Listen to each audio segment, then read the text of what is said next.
Deus diz sobre o Halloween? Né? O que Jesus pensa sobre o Halloween?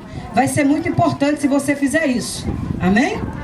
Mesmo que você não siga o que está sendo falado, o que Jesus disse sobre o Halloween, não tem problema nenhum. Pastor, eu posso ainda vir para a igreja New Life participando do Halloween? Pode, porque quem convence o homem é Deus, não sou eu. Amém? Então nós pregamos o que está na Bíblia, mas você é livre. Tem livre-arbítrio para fazer o que você quiser. Essa é uma igreja que não obriga ninguém a mudanças. Amém? Quem muda é Jesus, não somos nós.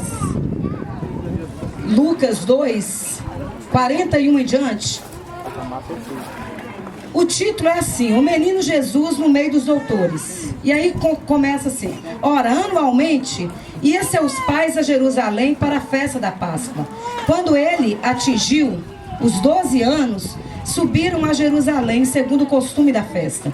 Terminando os dias da festa, ao regressarem, permaneceu o menino Jesus em Jerusalém sem que seus pais soubessem. Repete aí comigo: sem que seus pais soubessem. Maria perdeu Jesus com 12 anos de idade. Pensando, porém, estar ele entre os companheiros de viagem, foram caminhando de um dia inteiro. Então passaram a procurá-lo entre os parentes e os conhecidos.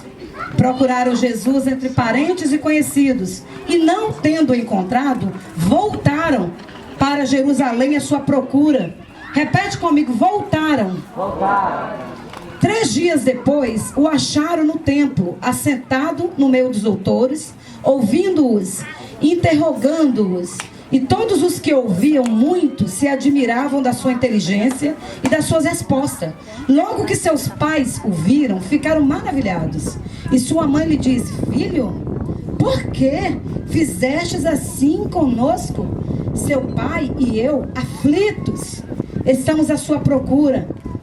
Então respondeu Jesus: por que vocês me procuram? Não sabeis que me cumpre estar na casa do Pai? No 50 ele diz assim: não compreenderam, porém, as palavras que Jesus lhes disseram. E Jesus desceu com eles para Nazaré. E era-lhes submisso a sua mãe, porém guardava todas as coisas no seu coração. A mãe de Jesus guardou aquela palavra que Jesus falou com ele no coração. Você não sabe que me convém estar cuidando do reino, estar na casa do Pai? Ela não conseguiu entender a resposta de Jesus. Porque só tem 12 anos, é muito novo para falar algo assim, né?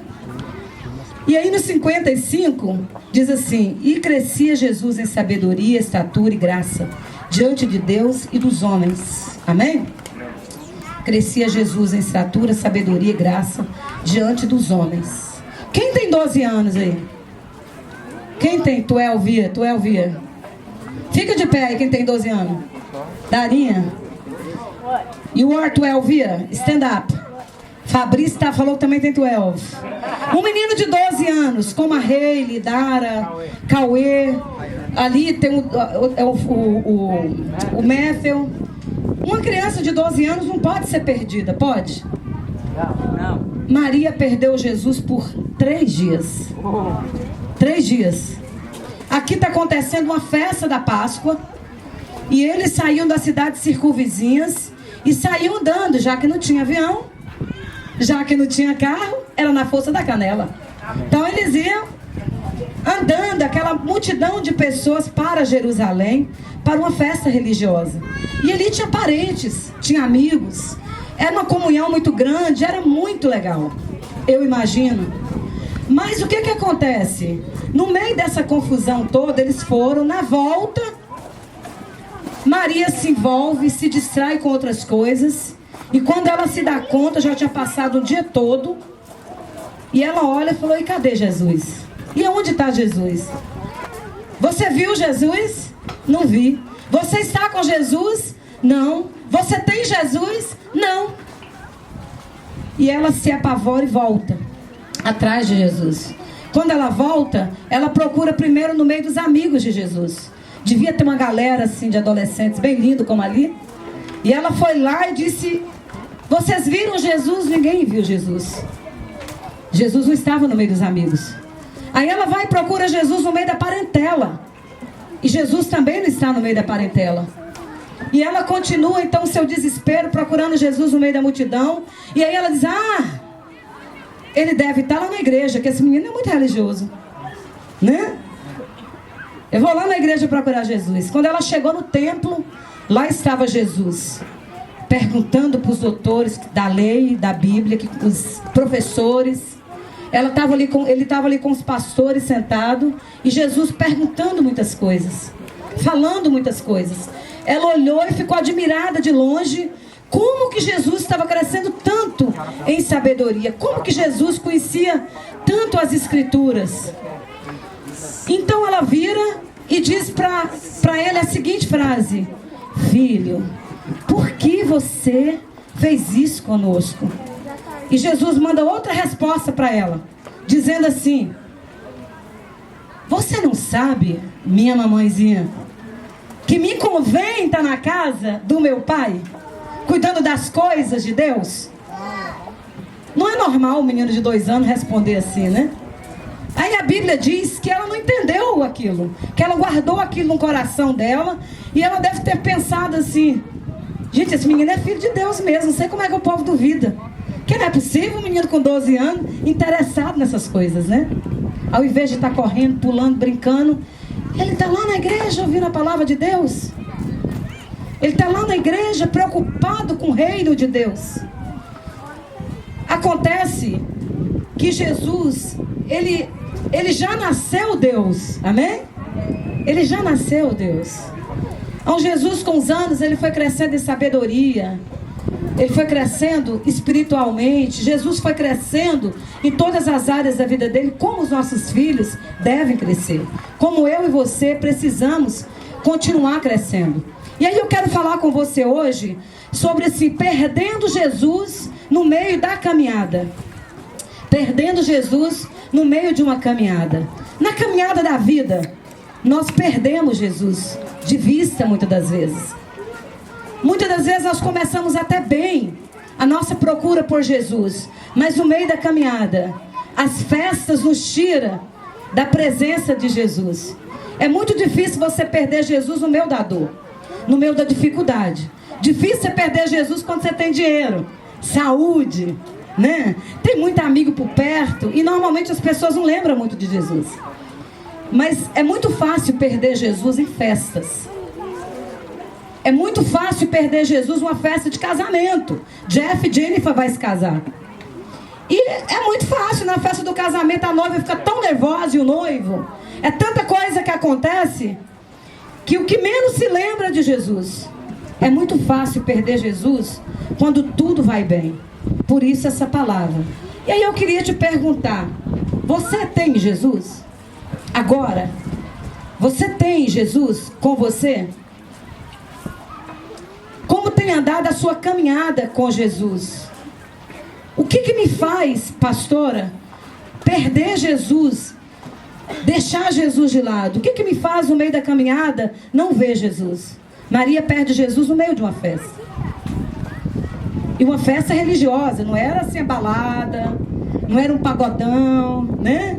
Não era, como é que é o nome das festas aí? Né? Forrozão, o que mais, Márcio? Não era um... Esse é muito difícil. Discoteca. Não foi assim que perderam Jesus. Sabe como é que perderam Jesus? Numa festa religiosa. Mas pastora, como que perde Jesus numa festa religiosa? Hoje você veio numa festa religiosa, aleluia. Mas muita gente faz uma festa dessa e vem aqui não é por Jesus. Vem aqui por outras razões. E aí às vezes a gente perde Jesus até no meio de uma festa religiosa. Às vezes a gente vai numa festa religiosa, mas a gente não busca Jesus ali. A gente busca a companhia dos amigos, a boa comida, o bom bate-papo, né? É tão legal. O povo brasileiro é tão caloroso, é tão aquecido, né? É tão abençoado na alegria, que vale a pena sair no dia desse só para ter comunhão. Mas não é tudo. Nós precisamos colocar Jesus no meio de todas as coisas. Muitas das vezes, o que aconteceu, eu quero fazer um paralelo com a mãe de Jesus e com a nossa vida cristã. Olha para você ver, perdemos Jesus quando passamos na frente, como Maria fez, e deixou Jesus para trás. Ela saiu na frente conversando com as amigas, como às vezes eu gosto de fazer, né? No ano passado, Chile perdeu o menino dela aqui, né, Chile? Às vezes a gente perde os meninos. Às vezes a gente perde os filhos assim. E Maria, então, aqui ela passa na frente, Jesus fica para trás. E nós passamos na frente de Jesus com as nossas opiniões. Decidimos tudo. E Jesus é o último a ser comunicado. E tem uma diferença entre comunicar e deixar que ele decida por nós. Tem diferença. Amém? Então deixar Jesus para trás, tomar decisões sozinhos, é muito perigoso. Porque pode ser que nenhuma dessas decisões você vai perder Jesus para sempre. Então é preciso, para mim e você que somos cristãos, tá sempre perguntando: Jesus, o que tu acha disso? Eu compro essa casa ou compro um barraco? Compro um carro ou uma bicicleta, né? O que eu faço? Para onde eu vou? O que tu tem para mim? O que tu separou? Para uma pastora, Jesus responde? Responde. Jesus responde. Às vezes por sonhos, às vezes pela própria palavra, às vezes pela boca do seu próprio filho. Amém? Perdemos Jesus quando deixamos de ter intimidade com Ele, relacionamento. Então, deixamos de orar, às vezes, e aí é tanta coisa, né? Às vezes nós deixamos de jejuar, deixamos de ler a palavra, aí nós perdemos a intimidade com Jesus. Então, Jesus se afastou, mas a gente nem percebe. Já aconteceu isso comigo muitas vezes. De eu olhar e falar, tá faltando alguma coisa. Eu estou sentindo um certo vazio. Eu falo, já sei. Ontem eu não orei e hoje também não. Peraí, eu tenho que orar. Eu estou deixando a prioridade de lado. Você percebe? Então nós perdemos Jesus quando a nossa intimidade com Ele é cortada. E Jesus não corta a intimidade com ninguém, porque Jesus não nos perde de vista. É nós que perdemos Ele de vista. Amém? Perdemos Jesus quando nós passamos na frente dEle. Quando nós passamos na frente, nós também perdemos Jesus. Quando nós deixamos Jesus para trás, também perdemos Jesus. Nós perdemos Jesus quando nós não priorizamos Ele. Você tem priorizado Jesus na sua vida? Priorizar Jesus. Quando eu não priorizo Jesus, eu perco Ele. Maria não tinha priorizado Jesus. Senão ela não tinha perdido Ele ainda o dia todo, né? Só encontrou depois de 3 dias. É porque o filho naquela hora não era prioridade dela. Ela tinha outras prioridades, verdade? Porque se você está com o menino o tempo todo perto de você, é a sua prioridade, você não vai perder ele. Mas Maria perdeu Jesus, porque não era a prioridade dela naquele momento. Ela se distraiu com outras coisas. Talvez ela ficou doente, não sei. Talvez ela teve alguma dificuldade. Mas é certo que não era a prioridade dela. E às vezes nós perdemos Jesus, porque Ele não é a prioridade da nossa vida. Jesus é a prioridade da sua vida? Certa vez Jesus disse assim: todos aqueles que querem me seguir, deixa o pai, deixa a mãe, deixa filho e me segue. E aí por fim ele diz assim: sabe de uma coisa? Deixa você mesmo. Deixa a sua opinião, deixa o que você acha, deixa o que você pensa e segue a opinião da Bíblia. O que a Bíblia diz? O que Jesus diz? Isso é o bom para mim. Então nós perdemos Jesus no longo da nossa caminhada da vida. E você, como tem sido a sua vida com Jesus? Você tem perdido Jesus? Pelo menos de vez em quando, que é muito comum. De vez em quando você olhar e falar: tem tempo que eu não jejum, né? Essa semana eu não consegui ler a Bíblia, porque Jesus não está sendo a prioridade na minha vida, na sua vida. Olha, eu decidi tudo na minha vida. Nem perguntei nada para Jesus. Quando deu errado, aí eu lembrei de orar. Não é assim? Deixei Jesus para trás. E quando eu passo na frente de Jesus, pastora, Quando eu passo na frente e ele fica lá pro outro lado. É uma outra forma de você deixar Jesus para trás. E para me encontrar Jesus, o que eu e você precisamos fazer para encontrar Jesus? É preciso voltar. Quando eu perco alguém, o que eu faço para encontrar? Procuro. Perco alguém, o que eu faço para encontrar? Procuro. Aí é preciso procurar. A Bíblia diz que quem procura acha. Eu preciso voltar e procurar. Fala muito aqui de pecado. O que é pecado? Errar o alvo, errar a direção. É fazer o contrário do que ele está mandando. Aí eu errei o alvo. Eu preciso voltar a encontrar Jesus de novo. Talvez eu deixei ele para trás. Talvez eu passei na frente dele porque eu não tinha tempo. Aí eu passei na frente dele, saí lá na frente porque eu não tinha tempo. Porque eu tenho que trabalhar, porque não tem tantas coisas para fazer, não tenho tempo para estar envolvida com oração, com igreja, com isso, com aquilo. Então deixa Jesus para trás. Passe na frente dele. Deixa Jesus de lado. Espera um pouquinho aí, Jesus. Na volta eu pego sua mão. Porque o que eu vou fazer agora não dá para sair comigo. Né? Tem coisa que a gente faz que Jesus não está junto. E aí é simples. Jesus está fazendo o que eu faço? Jesus vai aonde eu vou? Jesus vê os programas que eu vejo? Jesus fala do jeito que eu falo? Aí eu preciso conectar, me alinhar com que a forma dele ser, aonde ele vai, o que ele diz, o que ele pensa. Se eu não alinhar, eu perco a minha intimidade com ele. Aí eu preciso me alinhar a Jesus, para que eu desenvolva a minha intimidade com ele todos os dias. Amém? Como é que está a sua intimidade com Jesus? Jesus está nos seus projetos? Naquele dia, Jesus não estava no projeto de Maria. Maria tinha outros projetos. Jesus está nos seus projetos de vida, de casamento, de trabalho, de criação de filho. Aonde o local que você deu para Jesus na sua vida? Qual é o local que você falou, Jesus, esse local é seu? Porque a Bíblia diz assim, queridos, que o local que a gente deve dar para Jesus é o de primeiro lugar. Buscai primeiro o reino dos céus e o resto é acrescentado. O local de Jesus é o primeiro. Não pode ser a segunda prioridade.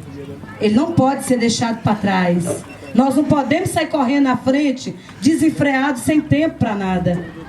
Porque a gente precisa parar e pensar, Jesus é a minha prioridade? Eu tenho colocado Jesus nos meus projetos de vida? Billy Graham fala uma frase muito interessante. Quem já foi na biblioteca de Billy Graham?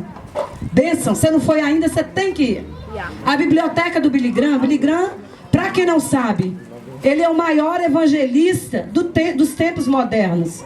Está no livro de Haggerty, e é um homem que arrastava multidões para Jesus. Pensa numa pessoa abençoada. Billy Graham, por isso que esse estado é abençoado. Amém? Mas você vai na biblioteca do Billy Graham, quando você chega lá, você já sente a presença de Deus. É um programa barato, que é de graça. Na verdade não é barato, é de graça. Não paga. E é lindo a história de Billy Graham. Eles transportaram a casa dele para ali. Você precisa tirar um sábado e ir ali visitar. Você vai sentir a presença de Deus. Só de você chegar naquele lugar, você vai ver que é um lugar muito... Aquele homem foi um homem que... Ele foi um marco, ele fez a diferença. Então toda hora que você vê assim uma frase do Billy Graham, leia. Preste atenção, porque ele faz diferença na vida das pessoas até hoje, embora ele já é bem velhinho. E ele parou o ministério dele, mas até hoje... Outro dia eu vi uma frase do Billy Graham que dizia assim: entre todas as decisões que eu já tomei na minha vida, a mais importante dela foi colocar Jesus no centro da minha vida. Foi entregar a minha vida a Jesus e deixar que Ele fosse o Senhor absoluto da minha vida. É uma frase do Billy Graham. E o que é colocar o Jesus como Senhor da minha vida? É Ele ser o seu dono. É você não ser mais seu dono. É você daqui pra frente dizer: Jesus, e agora? Eu vou ou não vou? Eu compro ou não compro? Eu faço ou não faço? O que eu resolvo aqui? E aí a Bíblia, ela é muito legal porque ela tem receita para tudo. É igual a receita do bolo ali que a Carol fez, né, Carol? Tem um progresso a fazer aquele bolo. Se você esquecer de colocar lá vamos pensar aí. O fermento acabou. Desandou o bolo. Pois com Jesus a mesma coisa. Esqueceu de fazer uma coisa, você desanda. Jesus sai de perto. Porque ele não compactua com o pecado. Não é ele que se afasta de você. É você que se afasta dele quando você sai na frente. Quando você coloca ele de lado. Quando você deixa ele para trás. Quando você não prioriza ele. E aí é preciso você pegar a Bíblia e conhecer ela. Porque ela tem receita para tudo. Criar filho, casamento, trabalho, progresso, sucesso. Tudo que você pensar. Pensou? Assassinato, pastora, também tem. Tudo que você pensar, a Bíblia tem uma receita para ela. Então a Bíblia, vamos pensar assim, é o manual da felicidade. Amém? Então eu preciso me alinhar com Jesus. E para eu me alinhar, eu preciso estar lendo a palavra. Amém? Encontrar Jesus aonde, pastora? Já que eu perdi ele, no meio da minha caminhada na vida. A Maria encontrou Jesus na igreja, no templo. Talvez você tenha perdido a comunhão com a igreja, mas Jesus tem compromisso com a igreja e chama a igreja de corpo de Cristo. Por isso que Maria encontrou ele ali. Ele diz: você não sabe que eu estou cuidando das coisas do meu Pai, do reino? Jesus tem compromisso com a igreja. E a Bíblia diz que Jesus vem buscar essa igreja. Ele foi para o céu preparar um lugar e ele vai voltar para levar essa igreja. Então ele tem um compromisso com a igreja, ele tem um compromisso com o corpo, e o melhor lugar para se estar ainda é a igreja. Nos tempos antigos, no tempo da agora e também no futuro, a igreja é o melhor lugar para você estar. Por isso que Jesus foi para a igreja. Eu quero encontrar Jesus. Para onde que eu vou? Procure uma igreja mais próxima de você e lembre a ela, afilie a ela, faça parte desse corpo. E aí eu aprendo com você, você aprende comigo, não é? Você caminha comigo, eu caminho com você. E aí o que acontece no final disso? Você é o pé, eu sou a mão. O que você faz, eu não faço. Um sabe fazer bolo. A outra, cadê? A Aline fez um pudim que não é nem dessa terra. Quem comeu o pudim da Aline? Jesus amado, o pudim dela nem parece que é daqui. Ô pudim gostoso, né? Mas parece que é de Marte, Júpiter, qualquer canto, até do céu. Ô pudim bom. Mas o que seria essa festa sem um pudim da Aline, sem um bolo da Carol, sem um pão de queijo da Josi, sem as habilidades que você tem? Os irmãos têm habilidade para cantar, o outro para pregar. É um corpo. E aí esse corpo vira uma família. Essa família é para abençoar a sua vida e você ser bênção para ela. Amém? É preciso voltar e encontrar Jesus. E Jesus não está em qualquer lugar. Jesus não foi encontrado em qualquer canto. Nem no supermercado. Jesus não estava. Jesus não estava no shopping. Jesus não estava em lugar nenhum. Jesus estava na igreja. Então é preciso ter compromisso com a igreja. Em João 14:16, para a gente encerrar, tem algo muito legal falado por Jesus. É uma das partes da Bíblia que eu mais gosto. Mas Tomé, ele é um sujeito muito engraçado, né? Porque ele é praticamente um ateu. Tudo que Jesus fala, ele não acredita. Um dia ele encontra com Jesus e fala: é você mesmo, deixa eu pegar na sua mão. Ele não teve nem vergonha de colocar o dedinho na mão de Jesus. Mas Tomé tinha um problema. Ele tinha um problema de incredulidade. E Tomé, ele faz uma pergunta para Jesus interessante, João 14, assim. Disse-lhe Tomé: Senhor, não sabemos para onde vais. Como sabemos o caminho que tu está mandando a gente ir? E aí Jesus responde assim. Respondeu-lhe Jesus: eu sou o caminho, eu sou a verdade e eu sou a vida. Ninguém vem ao Pai se não for por mim. Repete comigo. Jesus disse: eu sou o caminho, a verdade e a vida. Eu sou o caminho, a verdade e a vida. Ninguém vai ao Pai se não passar por Ele. Não tem outro caminho para ir para o céu. Não tem outro caminho para ser feliz. Não tem outro caminho para tua família bem-sucedida ou uma vida financeira bem resolvida. Jesus é o caminho. É o único caminho, a única verdade e a única vida.